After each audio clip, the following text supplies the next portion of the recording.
Everyone. জীবনে যদি এরকম একটু জীবনটা হয় তাহলে আর কি চাই বলো।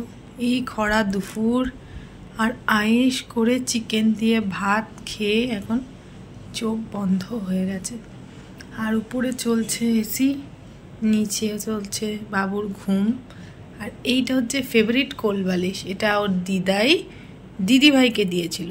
দিদিভাই এখন বড় হয়ে গেছে, দিদিভাইয়ের তো আর এই ছোটো কোলবালিশে হয় না, তাই এখন দখল করেছেন উনি। আর আমরা যদি কেউ নিই তাহলেই হয়েছে অবস্থা খারাপ তার। কোনো রকমে তাকে কামড়িয়ে কুমড়িয়ে বাবু কোলবালিশটি কিন্তু তার কাছ থেকে কেড়ে নেবে। এই জীবন। আয়েশ করে ঘুম দেখো, একবার ওদিক একবার এদিক ঘুরে ঘুরে ঘুরে ঘুরে এখন আবার আয়না দেখে দেখে নিল, তারপর আবার মাথা ঘুরিয়ে শুলো। আর একটা চিন্তাও তো আছে যে 3টে বাজতে যাচ্ছে, তাহলে আবার দিদি আসার সময় হয়ে যাবে। তো ঘুরে ওইদিকে পাশ ফিরে শুয়ে পড়লো। সারাক্ষণ কি আয়েশটাই না করে। এইবার বাবুর চোখ খুলেছে চোখ, শোনা কি আয়েশ, বাপরে বাপ। ওই যে দিদি এক্ষুনি স্কুল থেকে আসবে, তো টাইম তো খুবই ভালো জানে। বাবা তুই এখন স্কুল থেকে এসে আর আসিস না কেন? কখন থেকে ওয়েট করছে।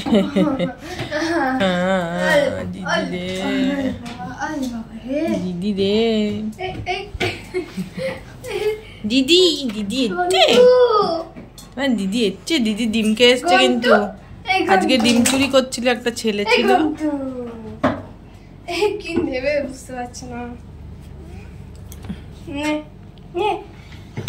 আদরটা ঠিক জমে না না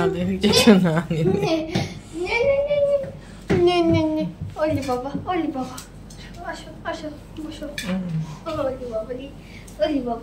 বাবারে টান টান হয়ে গেল। কি ঘুম দিয়েছি জানিস?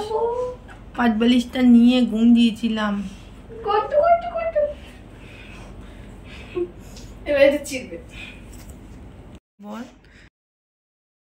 দিদি যতক্ষণ স্কুলে থাকবে ততক্ষণ কি আয়েশ করে ঘুমায়, দেখলে তো তোমরা।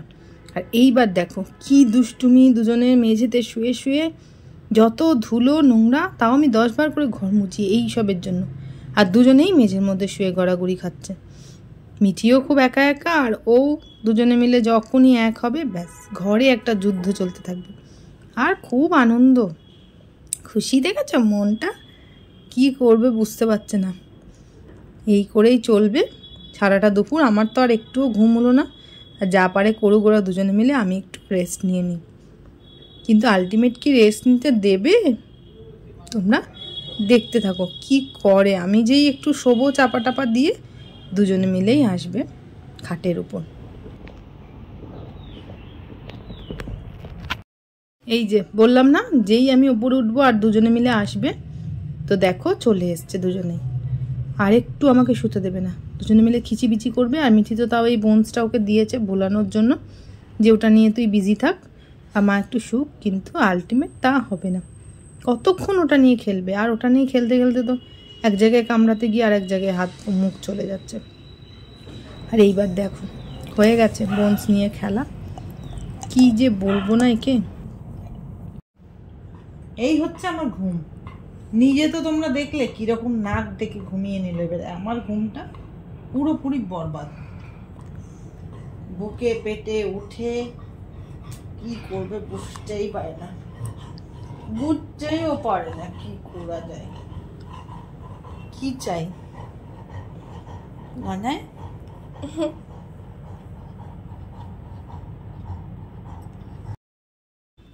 এখন আমার সন্ধ্যা টন্ধ্যা দেওয়া হয়ে গেছে, ভাবলাম যে বিছনাগুলো একটু ভালো করে গুছিয়ে নিই।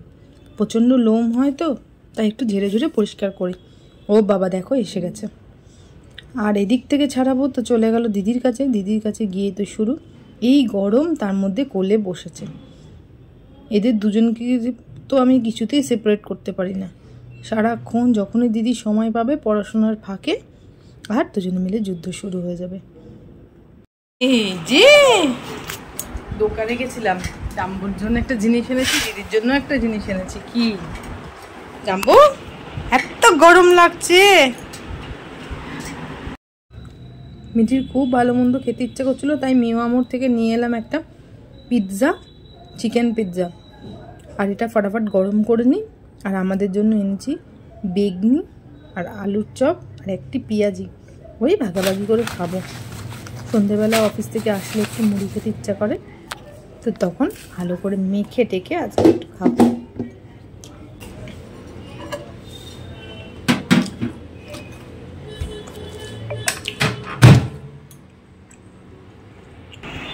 कैसा लगा?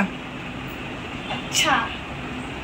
দিদির জন্য কি এনেছি? গরমে ঠান্ডা ঠান্ডা।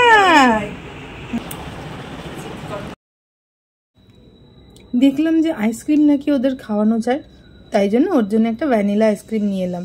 অন্য কিছু আর ট্রাই করিনি, কারণ যেহেতু যদি কিছু মেশানো টেশানো থাকে তো ভয় লাগে, কোনোদিন দিইনি, আজকে ফার্স্ট টাইম। কিন্তু দেখছি ডাম্বো তো খুব ভালোবেসে খাচ্ছে আর ঝটপট ঝটপট খাচ্ছে। আমি দেখো কাঠি করে দিচ্ছি, অতটা ঠিক পোষাচ্ছে না, ও হচ্ছে পুরোটাই চাটে চুটপুটে করে খাবে। তো যাই হোক, দেখি খাওয়ার পর আবার কাশি টাশি না হয়। আজকে প্রথম দিন তো, কিন্তু এই যে একটু আরাম পাচ্ছে, স্বস্তি পাচ্ছে, তাই আমার দেখে বেশ ভালোও লাগছিল। ডাম্বো এখন আয়েশ করে আইসক্রিমটা খা। তো চলো, ব্লগটাকে আজকে এই অবধিই রাখলাম। ভালো থেকো, সুস্থ থেকো, চ্যানেলটাকে প্লিজ সাবস্ক্রাইব করে দিও।